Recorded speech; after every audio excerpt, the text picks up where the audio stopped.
Welcome back, and thank you for staying with us. Yes, today we are discussing capacity building, closing the skills gap in the energy sector, and an amazing conversation we're going to have today. So stay glued to your TV. I have my guest in the studio. Her name is Chinwe Udo-Davis. She's CEO and founder of Installer, my very good friend. Welcome to the show, Chinwe. Thank you so much, Wisdom. It's good to have you. Yes. Again, I always love talking to you. So Nice. thank you for having me. Nice. So Yeah. let's go straight into it.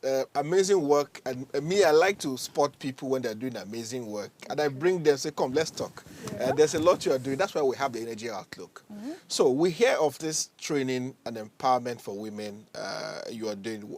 What's your? Tell us more about it, and I would like to really know what's the motivation, really. Yeah. And you have this bold ambition, like I read in the news, of 10,000. I want to understand what has led you into this. All right. Thank you so much, Wisdom.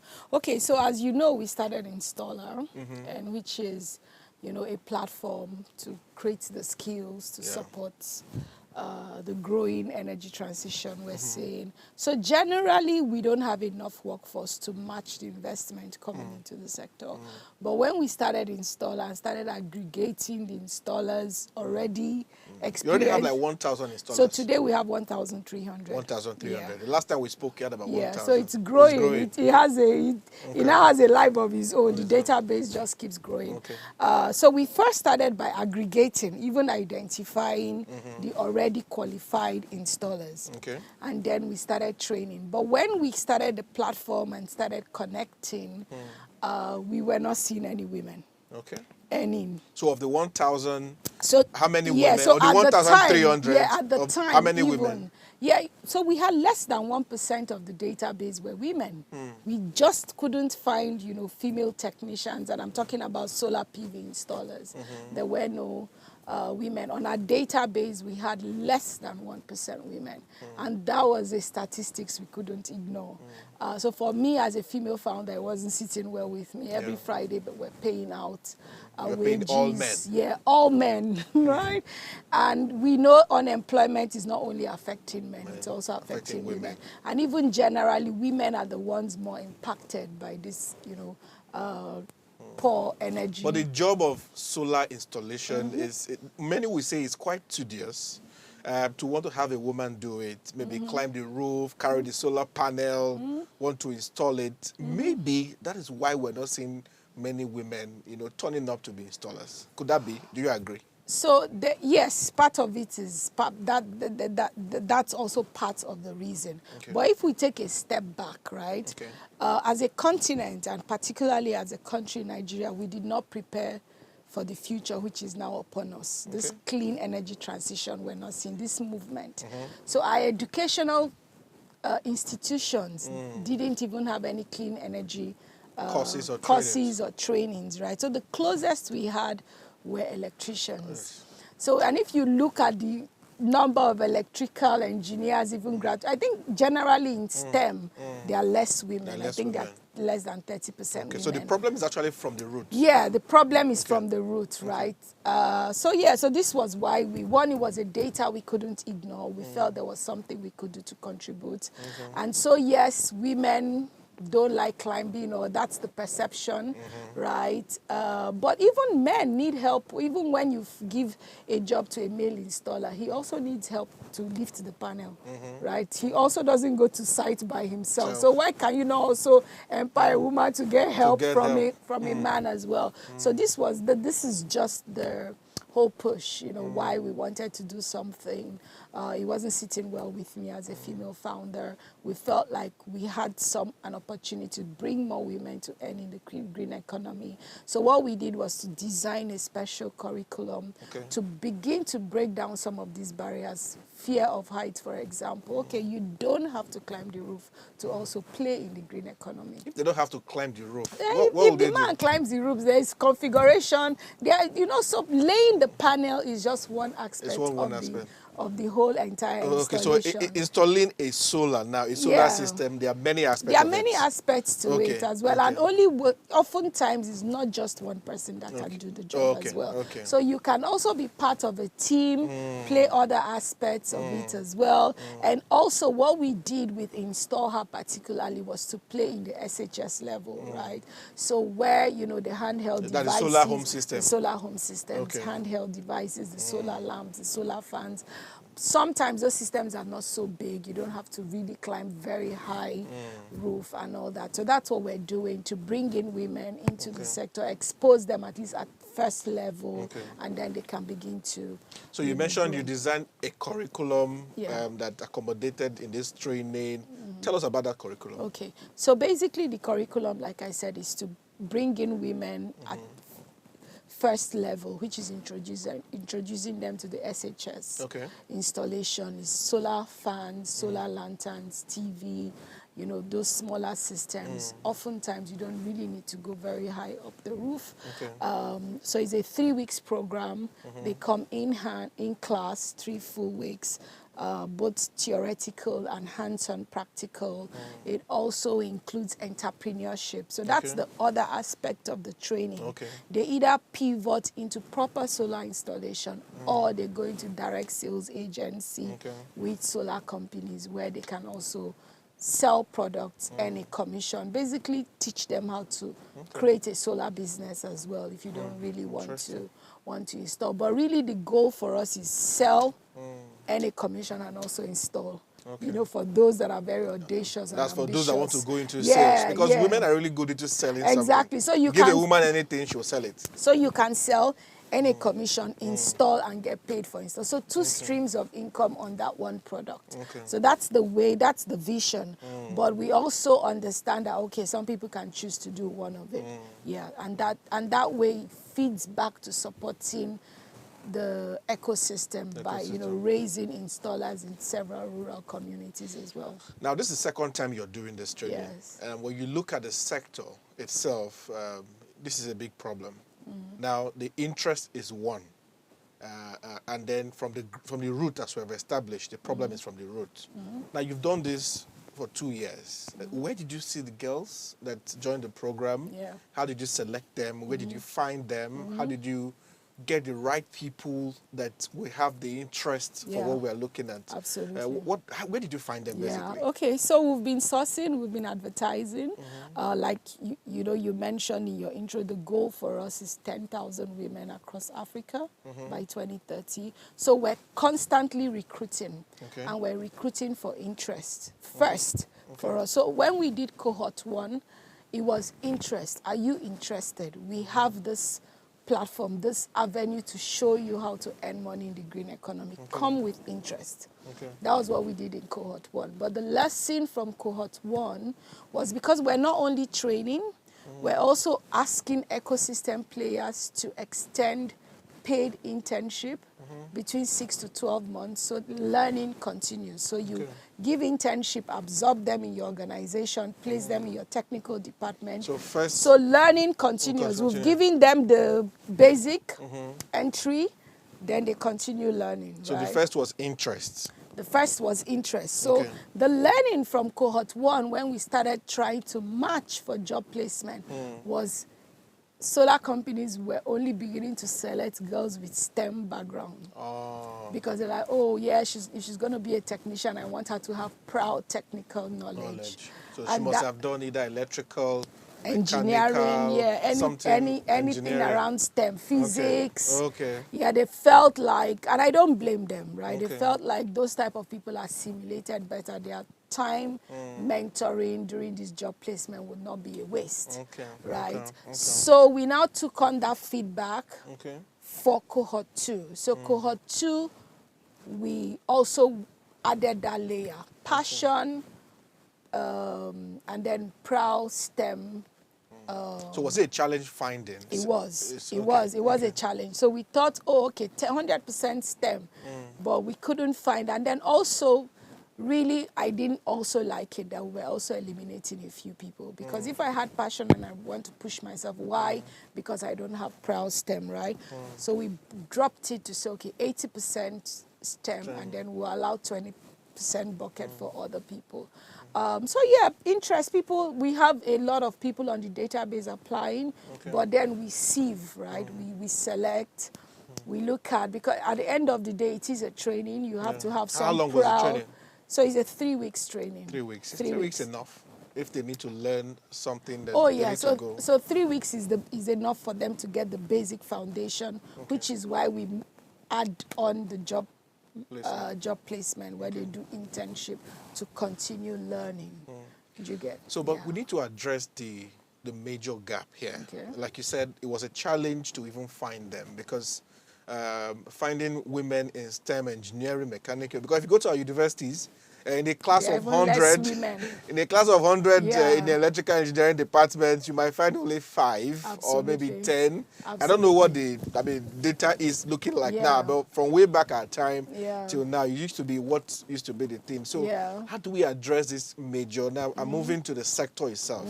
How do we manage this problem? Because what I'm seeing is quite a number of women are rising in leadership level.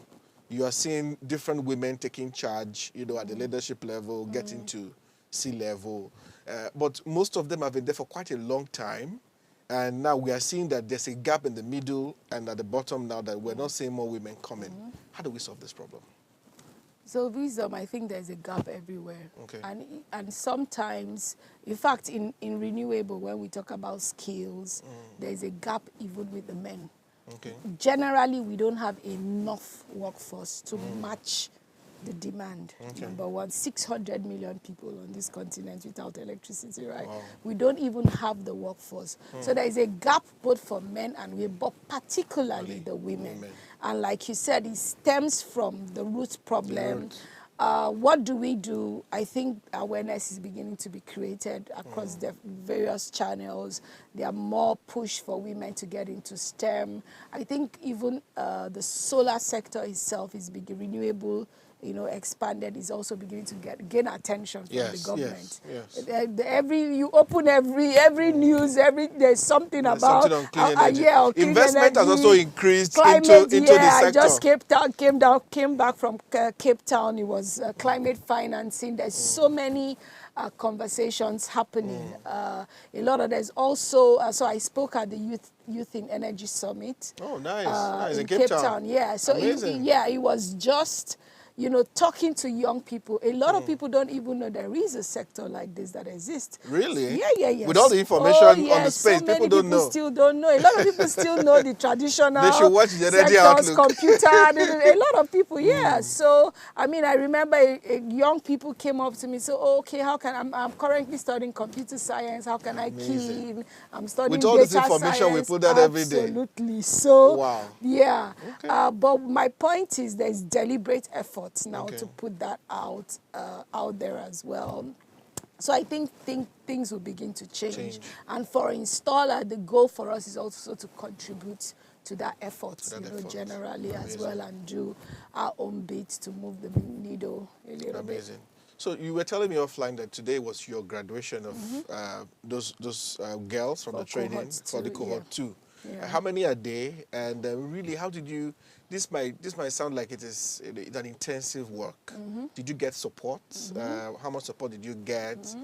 What's next for the girls? Yeah, okay. So yes, we did get support. Of course, we were a startup, as you know, and it is expensive. Startup that has money. Well, not yet. Soon. Designing the curriculum, paying the facilities, hiring the facilities, the solar kits, so many things. It takes a lot. So we constantly seek for support to continue to reach 10,000. We need more support. So for this cohort, this batch, what we're doing is a batch of 100 women. We've started with the first 20 in Lagos, but it's a batch of 100 women that's been funded by Acumen. So Acumen did give us some grants to train these 100 women. So we've done 20 in Lagos. We would do 35 in Abuja. We'll do another 35 in Ibadan. And for then the rest of the year. 20. Yeah, so it's a program that should run for the next 12 months. And we have several funders lined up, different phases. We are also looking to launch in Stallheim, Nairobi. We also have a funder who's interested to, Big dreams. Support. We're serious when we say we want to do 10,000 wisdom. We're very serious. So it's not, when we say 10,000, it's not only in Nigeria. Nice. We are we're building a Pan-African business, including. But what is the need for any like acumen now that supported you? What is the need for them? It's impact investment. Okay, just impact investment. investment. Yeah. Okay. So there are those impact funds that are directed at different things. It could be increasing livelihood for women. It could be education for young girls. So you just need to find those funds. They're already there. You need to find them, fit into their investment thesis. Well, while preparing for the show today, I found out that you sort of set up a training center as part of this, and I thought that was really amazing. This training center, is it just going to drive this Install Her initiative, or there are more trainings you're looking out for? Okay, so our business model training is a big component part of what we do. Okay. Our model is very simple, is to train and connect installers. Like I said, there's a gap. Even with the guys, there's a gap, right? Even with the existing installers, there's a gap because the solar technology is also increasing every day. Okay. So it means even with the existing workforce, they need to follow the trend. So the knowledge-based business is something we are also into for solar. And this is what our training center is for, is to train installers, both boys, girls, men and women. So we've launched our first physical training center right here in Lagos. We plan to do 3 more in other regions. So we'll have one in the north. Okay. And another one down south as well. So that's the plan for the training center. Okay. Looking ahead now, I asked earlier that what's the future for the girls, especially for cohort 1. Yeah. Cohort 2. Yeah, cohort 2 now. Yeah. So I'm looking at cohort 1 and looking at cohort 2. Yeah. What's their future? Where are they going next? Where for cohort 1 especially? Yeah. And then the broader question is, we have a gap we need to close for the sector. 10,000 may not be enough. Yeah. Beyond what you're doing, what are the other things that you feel like sector-wide, maybe policy-wide, that needs to happen so that we can majorly close this gap? This space is male-dominated, either ways we look at it. But we know there are many women who can do amazing things. Being in this sector for quite a while now, I see, like I said before, there are more women we're seeing, like yourself, at that C-level. We're seeing that they're but we're not seeing more coming from, from behind. And I know in March, I had a series of conversations on the show with women to say, there's a lot happening. Where do we need to come in? So my question to you is, first, the future of those girls, where is it headed to? Sector-wise, what do we need to do? Policy, is it government? Is it what needs to happen for us to see that gap close? Yeah, okay. So for the girls, for cohort 1, our impact numbers were able to match 70% to job placement. So 70% of the girls, cohort 1, we trained 31 women, and 70% were successfully matched to different companies. They're in their jobs right now. They're in their jobs right now. They've even moved on. We have some girls who after their internship, have now playing roles as a solar design engineers. Really? Yeah, I mean, a couple of them. So Coolbox took some girls, Wana Energy. One of the girls, she's now a Rensource, so we're following up with their story. Another one even got a scholarship to study further in renewable energy PhD, fully funded by the World Bank. Amazing. So that's for cohort 1. For cohort 2, we have reached out to industry partners. In fact, we got massive response from the RIAN community. Because we did reach out to the companies on the RIAN plan. We're part of RIAN membership, and it's incredible the response we got. Like people started DMing. Yeah, because RIAN, they have about 100 members or more, I think. More than 100. Almost 300. 300, okay. Yeah. So they people like, oh, great work. We want to extend, so many people, even just as I was sitting in my car, one said, oh, we're female-led mini-grid business. We also want to... Female-led mini-grid business. I want to talk to her. I know, right? She was like, she reached out, she was like, we want to give internship. I've never had female mini-grid business. Oh, yeah, but there is a Sosei Energy now. It's female-led. Okay, female Habiba led. Ali, yeah. Okay, yeah, Habiba is. Yeah. Oh, and they okay. do mini Okay, good, yeah. okay, that's true. Oh, That's yeah. true. So, Yeah, but she has this been on the one, show before. yeah. She reached out and she said, "Oh, we want." So we got massive response. So that, like I said, we do this 3 weeks training, and we actively find this job placement, and so that's the next step. Place them. Hopefully, we'll place all 20, and then we'll follow through with their journey. And then, but like I said, for this time we're doing 100. We're going next to Abuja. We'll do one in the southwest in Ibadan. So the other part of my question to say sector-wise yeah, policy, what needs to happen? yes. So I think the government is beginning to shine some light. There are a couple of conversations happening. We're seeing active. So they are bringing all the players, the decision makers on the table. I was at the UNDP office the other day.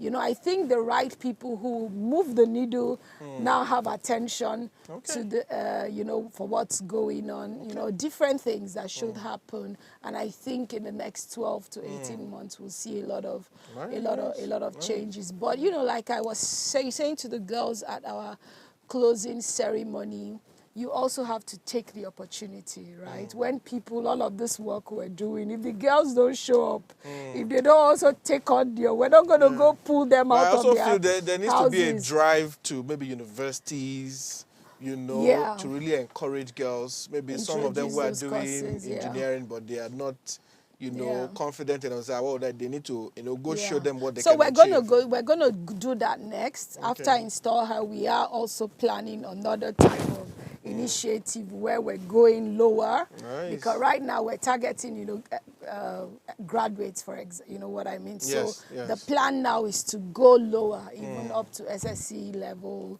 You know, begin to create that, get them ready, begin to create that. So yeah. That's the plan. Amazing. Always fun chatting with you, Chinwe, and well done with all the work. Thank you so much. Like I always say, you have big dreams. I do. I remember our first conversation back then on radio when it was not an idea. Yeah. We just started. It was just an idea. And now I'm happy to hear 1,300 installers on Installer. It's progress, and I really must give you all the kudos. And we just moved into our own office. We're so excited. So many good things happening. I should come visit sometime you should. to see how that. But well done, Chinwe. Thank you for chatting with me, and wish you all the best as always, and we'll continue to encourage you. You're doing great work for the sector. I don't know, when we heard they wanted to ban importing of solar panels, you came to mind. I'm like, what would Chinwe think about this? Yeah, but I thought it was a good thing. It was a good thing? Oh, yeah. Are we ready for that? Do we have the market in-house? Some company also reached out to me and said, oh, they are solar manufacturers based right here in Lagos. Really? They also wanted to extend internship. I don't know if I should mention them. But we should talk about that. They are here. I mean, I only know one. I'm not hearing more. I could feed some of this information to you, and you could, invite them to the show. Yeah, I would like to talk to the manufacturer, really. Oh, yeah. So I think what the government was doing was just to force the manufacturers to import locally, rather to assemble locally, manufacture locally rather than importing, because we're losing jobs for our people when we import as well. All right, thank you so much. We'll keep following your work. I wish you all the best. Thank you so much. You know me. What is hotting? I call you back again. Okay. No problem. Thank you, Right. Wisdom. It's always a pleasure. Always. Thank you. All right, we go on a quick short break, and when we come back, we'll go to the second part of our conversation today: payments, the struggles. How do I buy power? Band A is expensive already. Why am I struggling to buy it? So stay with us. Don't go. I will be right back.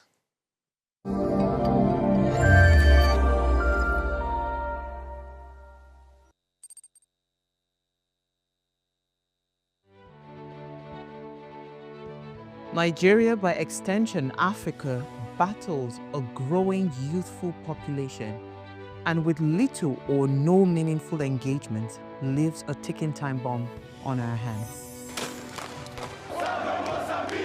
We are a blessed continent with great wealth, both in people and material. Our focus on ways remains driving conversations that affects us all. Topics in the news, social concerns, politics, leadership, governance, empowerment, resource management, conflict management, finance, SME sustainability, technological innovation, food security, health, education, brain drain, our well-being, citizenship, and much more. Our goal is to continuously drive these conversations, keep them burning at the table to effect a positive change, both for our nation and continent. Ways, what are you saying, has a secret ingredient that completes the conversation every single episode, and that ingredient is you. Our past conversations shaped our yesterday. To shape our tomorrow, we must keep talking. So, I want to hear you. Be a part of our live conversations Mondays through Fridays. And let's all have our say. Life is made up of moments, some that fill us with joy, others that test our strength. Welcome to Heartlights. This is our space to explore the highs and lows of human connection, the love, the heartbreak, and resilience that shapes our life. From relationships to friendships, parenting to partnerships, and so much more. Every week, we share stories and conversations that define us, navigating love, separations, the struggles of parenting, dealing with anxiety and managing the pressures and stress of life. Real conversations that bring us closer, helping us heal, grow, and connect. So join me Mondays through Fridays at 10 p.m. for Heartlines, the show where we connect hearts, have real conversations with real people, one story at a time.